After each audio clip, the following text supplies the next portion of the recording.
দুদকের সিদ্ধান্ত গ্রহণ প্রক্রিয়া উচ্চ পর্যায়ে যারা আছেন তারা তাদের মধ্যে একটা সিংহভাগ যারা দুর্নীতি সহায়ক শক্তি হিসেবে মোটামুটিভাবে সুপ্রতিষ্ঠিত। এটা এক, এবং তাদের হাতে কিন্তু আনুষ্ঠানিকভাবে কমিশনের ক্ষমতা তারা সাম্প্রতিককালে নিয়েছেন, আনুষ্ঠানিকভাবে নিয়েছেন। দ্বিতীয় হচ্ছে যে আরও এক্সটার্নালি দুদকের যে সক্ষমতার ঘাটতি, সেটা হচ্ছে যে বাইরের থেকে নিয়ন্ত্রণকৃত একটা প্রতিষ্ঠান, যার ফলে দুদকের সত্যিকার অপারেশনাল ক্যাপাসিটি যেটা হওয়ার কথা, যেটুকু আছে, সক্ষমতা যতটুকু আছে, সেটা ব্যবহার হয় না। আর তাছাড়া কোনো দেশে দুদক একা দুর্নীতি নিয়ন্ত্রণ করে এটা ভাবা আমাদের উচিত না। এর সাথে অনেক সম্পূরক প্রতিষ্ঠান আছে, যার মধ্যে জাতীয় সংসদ অন্যতম, তার পাশাপাশি আছে বিচার প্রক্রিয়া, বিচারিক ব্যবস্থা এবং অন্যান্য কমিশনগুলো এবং আইন প্রক্রিয়া সংস্থা সবাই।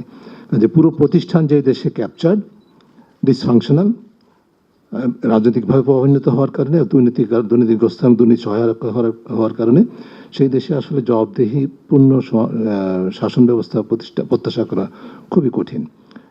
আমরা আসলে ক্রমাগতভাবে সেদিকে ধাবিত হয়েছি এবং হচ্ছে আরও বেশি। বিশেষ করে আমাদের সবচেয়ে বড় উদ্বেগের জায়গাটা হচ্ছে যে আমাদের সমস্ত গণতান্ত্রিক এবং জবাবদিহিমূলক প্রতিষ্ঠানগুলো পলিটিক্যালি, রাজনৈতিকভাবে দখলকৃত হওয়ার ফলে অকার্যকর হয়েছে, যার ফলে দুর্নীতির দমন তো দূরেই থাকুক, মানুষের অধিকার হরণের কারণেও কিন্তু মানুষ ন্যায় বিচার পায় না। দুর্নীতির ফলে কিন্তু মানুষের অধিকার হরণ হয়।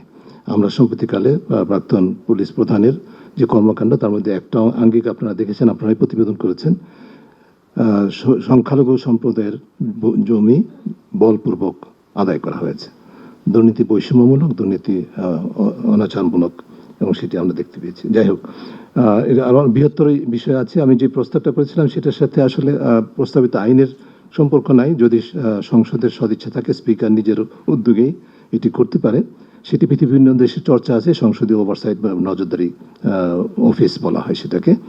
এবং সেই ধারাবাহিকতায় আমি 50-50 বলেছিলাম। আমি এখন সংশোধন, নিজেকে সংশোধন করে বলবো 40-60, 40 সংসদীয় সদস্য, 60 আউটসাইড নাগরিক সমাজের প্রতিনিধি নিয়ে যদি একটা কমিটি অফিস করা হয়, যাদেরকে এখতিয়ার দেওয়া হবে, আমি আগে যেটা বলেছিলাম, সেই স্বাধীনভাবে নিরপেক্ষভাবে বাজেট বাস্তবায়ন পর্যবেক্ষণ করা।